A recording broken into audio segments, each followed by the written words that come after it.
శ్రీవారి సేవలు ప్రముఖ సినీ కథానాయకుడు శివాజీ తిరుమల శ్రీ వెంకటేశ్వర స్వామి వారిని ప్రముఖ సినీ నటుడు శివాజీ దర్శించుకున్నారు.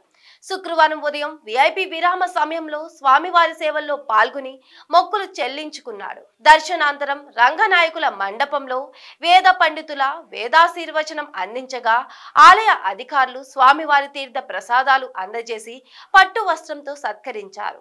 ఆలయం వెలుపల సినీ కథానాయకుడు శివాజీ మీడియాతో మాట్లాడుతూ తిరుమలలో రాజకీయాలు మాట్లాడనని తెలిపారు.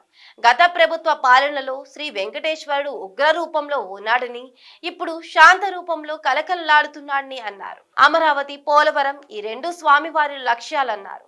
వీటిని తుంగలో తొక్కిన వారికి ఎలాంటి పాఠాలు నేర్పించారో మీ అందరికీ తెలుసని స్పష్టం చేశారు. ఎన్డీఏ కూటమి ప్రభుత్వంలో ఏపీ అభివృద్ధి పథంలో వెళ్తుందన్నారు. ఆంధ్రప్రదేశ్ కు స్వర్ణయుగం మొదలైందని పేర్కొన్నారు. స్వామిని చూస్తే కళకళలాడుతూ ఉన్నాడు. అంతకుముందు చూస్తే కొంచెం తేడాగా ఉన్నాడు. ఇప్పుడు బాగుంది, అంతా బాగుంది. వేస్ట్ మాటలు, వేస్ట్ ముచ్చట్లు చేయొద్దు. ఆంధ్రప్రదేశ్, అమరావతి, పోలవరం ఈ రెండు స్వామి లక్ష్యాలు. స్వామి దగ్గర మాట ఇచ్చిన వాళ్ళకి ఎటువంటి పాఠాలు నేర్పించాడో మీరు అందరు చూశారు. సో ఆంధ్రప్రదేశ్ బాగుండాలి, బాగుంటుంది. చంద్రబాబు నాయుడు గారి ఆధ్వర్యంలో, పవన్ కళ్యాణ్ గారు, అలాగే బీజేపీ ఈ కూటమి ఆధ్వర్యంలో ఆంధ్రప్రదేశ్ అద్భుతమైన ప్రగతి సాధిస్తుంది. అనుమానమే లేదు. ఎవరు తిట్టుకోవాల్సిన అవసరం లేదు. ఇప్పటికైనా అర్థం చేసుకోండి. మీరు ఆ రోజు తిట్టినా కొట్టినా తిరిగి ఈరోజు కర్మ మళ్ళీ మీ చుట్టూ తిరిగి మిమ్మల్ని తిడుతున్నారు, మిమ్మల్ని కొడుతున్నారు. అవసరమా?